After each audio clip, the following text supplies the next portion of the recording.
America के Texas jail में पिछले कई हफ्तों से करीब हर दिन भारी सुरक्षा के बीच व्हीलचेयर पर बैठा एक शख्स इंटरव्यू देने पहुंचता है इंटरव्यू रूम में, जहां वह जांचकर्ताओं को अपने खौफनाक क्राइम की स्टोरीज बताता है। बाल सफ़ेद हो चुके, चेहरे पर झुर्रियां दिख रही हैं, डायबिटीज और दिल का पेशेंट है, इसलिए इसका शरीर अब कमज़ोर हो गया। दादाजी के रूप में आप इसे देखो तो ये हो सकता है आपको बड़ा ही मासूम लगे, लेकिन ऐसा नहीं है। इसके कारनामे बहुत बड़े हैं और अमेरिका का अब तक का सबसे बड़ा सीरियल किलर है।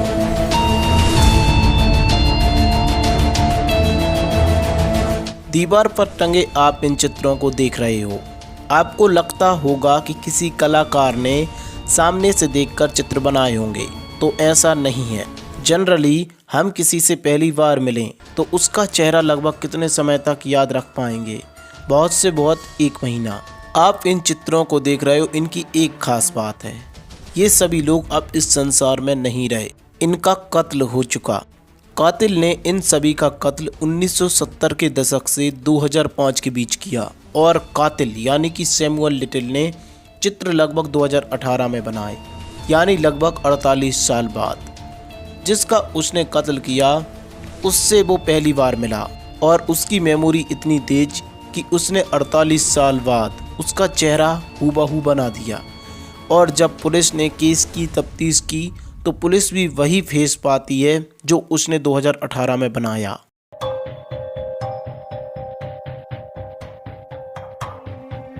हेलो दोस्तों, मेरा नाम है नवीन।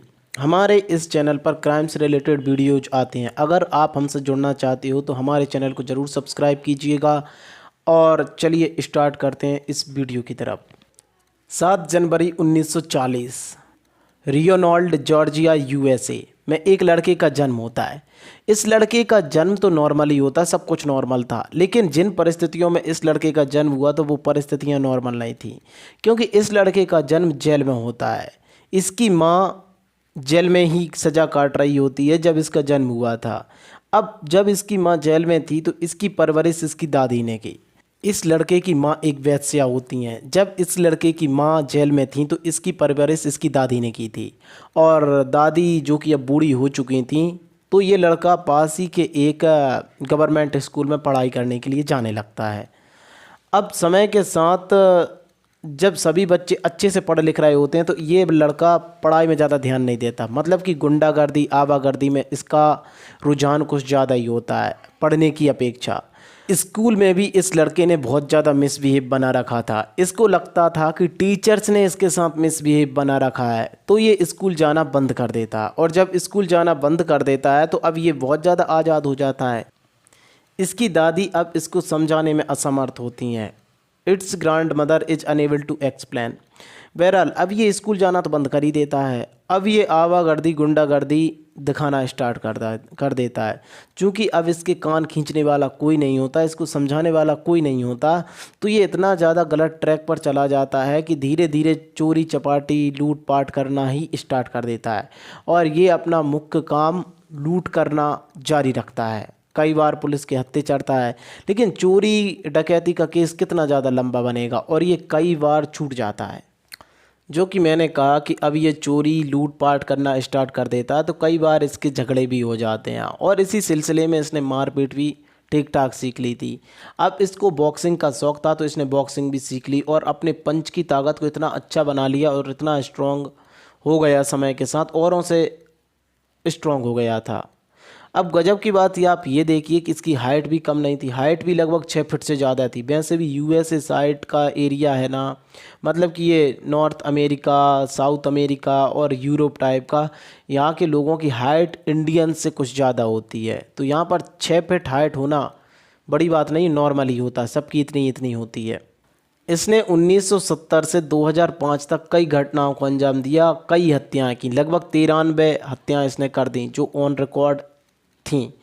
अब गजब की बात देखिए कि ये इस दौरान बिल्कुल भी गिरफ्तार नहीं हुआ, पुलिस इसके पास भी नहीं पहुंच पाई। और 1970 से 2005 तक जब ये हत्या करता था तो एक शहर में इसने अगर हत्या कर दी तो ये उस स्टेट में रुकता ही नहीं था, किसी और स्टेट में चला जाता। लगभग इसने अमेरिका के 19 स्टेटों में अपनी वारदात को अंजाम दी। 90 murders in 19 states over a period of decades. He doesn't seem to have a care in the world, which is why he's been described as pure evil. या गजब की बात इसमें भी आप ये देख सकते हैं कि इसका डीएनए 2013 में जाके मैच हुआ। मतलब इसने एक हत्या 1980 में की थी, तीन महिलाओं की हत्या। जब वहाँ से कुछ डीएनए मिला और फिर जब एफबीआई ने अपनी रिपोर्ट में देखा तो वो सैमुअल लिटिल के डीएनए से मैच किया। तब इसको 2013 में गिरफ्तार किया अपनी 1980 की घटनाओं को अंजाम देने के बाद। और फिर 2013 में इसको गिरफ्तार किया गया। 2014 में जाकर उम्र कैद की सज़ा हुई और 2018 में ये किसी कारण ख़त्म हो गया, मतलब अपनी बीमारियों के चलते। लेकिन 2018 में इसने मरने से पहले, बहुत पहले एक इंटरव्यू दिया था। तो इंटरव्यू में इसने 93 हत्याओं की जिम्मेदारी ले ली थी। पुलिस ने इसको केवल 3 हत्या के आरोप में गिरफ्तार किया था और इसने 93 हत्याओं को एक्सेप्ट किया था। जब इसने इंटरव्यू में कहा कि इसने लगभग 93 हत्याएं की हैं तो पुलिस को लगा कि हम इस पर विश्वास क्यों करें। तो इसने बहुत सारे एविडेंस टाइप के दिए, मतलब कि इसने खुद उन लड़कियों का चित्र बना दिया जिसको इसने मारा था। अब पुलिस ने सोचा चलो यार देख ही लेते हैं कि क्या क्या मामला है, और फिर उस थाने में उस लड़की का केस भिजवाया गया और कहा कि शायद इस डेट को कोई हत्या का मामला आया था जो अभी अनसॉल्व्ड हो। तो जब इसके कहे अनुसार उस घटना से मैचिंग की गई तो बिल्कुल सटीक पाया गया कि हाँ एक ऐसी घटना हुई थी जो अनसॉल्व्ड है अभी तक। और इसने सैमुअल लिटिल ने जो उसके बारे में बताया था कि उसे मैंने ऐसे ऐसे मारा था, उसका गला घोंट दिया था या चाकू से वार किए थे, ये सब बिल्कुल पाए गए। तो अब लगभग ऐसे 60 केस हैं जो सॉल्व हो चुके इसकी वजह से, इसने जो कहा था। लेकिन ऐसे अभी 33 केस हैं जो अभी अनसॉल्व्ड हैं, लेकिन पुलिस उनको भी हकीकत मान रही है क्योंकि इसने 60 केस बताए हैं वो बिल्कुल सॉल्व हो गए। शुरुआत में जब 2013 में इसको गिरफ्तार किया था तो पुलिस इससे पूछ कर थक गई थी, मतलब इसने पुलिस को कुछ भी सच्चाई की परतें नहीं खोली। तभी इसने टेक्सास के रेंजर जेम्स हॉलैंड को सच्चाई की सारी परतें खोल दी। मतलब क्या था, टेक्सास के जो रेंजर थे जेम्स हॉलैंड, उन्होंने कई बार ऐसे अपराधियों के इंटरव्यू लिए थे, मतलब कि उन्हें एक्सपीरियंस था कि किसी से कैसे पूछताछ करनी है। जब पुलिस इससे पूछताछ कर रही होती है तो वो इसे रेपिस्ट नाम से बार बार बुलाती है। इसे रेपिस्ट नाम से बहुत ज़्यादा चिढ़ होती है क्योंकि ये इस नाम से अपने आप को संबोधन कराना पसंद नहीं कर रहा होता है। तो टेक्सास के रेंजर जेम्स हॉलैंड इसे अपराधी कहते हैं, बहुत ज़्यादा हत्याएं करने वाला खूंखार अपराधी। तो इसे ये नाम बहुत पसंद आता है, मतलब कि ये बिल्कुल शांत हो जाता है और जो वो पूछते जाते हैं फिर ये बताता जाता है। इनके बीच लगभग 700 घंटे का इंटरव्यू चला था। 700 घंटे बहुत होते हैं। लगभग प्रतिदिन ये इंटरव्यू देने इंटरव्यू हॉल में पहुंचता था और फिर रेंजर जेम्स हॉलैंड आते थे, इससे पूछताछ करते थे। ये सारी की सारी घटनाएं पानी की तरह बताते चला गया। रेंजर जेम्स हॉलैंड ने इसको एक अपराधी की तरह नहीं, एक सेलिब्रिटी की तरह इज्जत दी। मतलब कि जब वो इंटरव्यू लेते थे तो इसको चाय पानी नाश्ता पिज़्ज़ा बर्गर सब कुछ मंगाते थे और खाना खिलाते थे, साथ में इनका इंटरव्यू चलता रहता था। तो उन्होंने इसे इस कदर मान लिया था कि जैसे किसी सेलिब्रिटी का इंटरव्यू ले रहे हों, और ये बात इसको बहुत अच्छी लगी। तो इसने सारी सच्चाई की परतें खोल दी और जो इसने बताया लगभग सही भी निकला।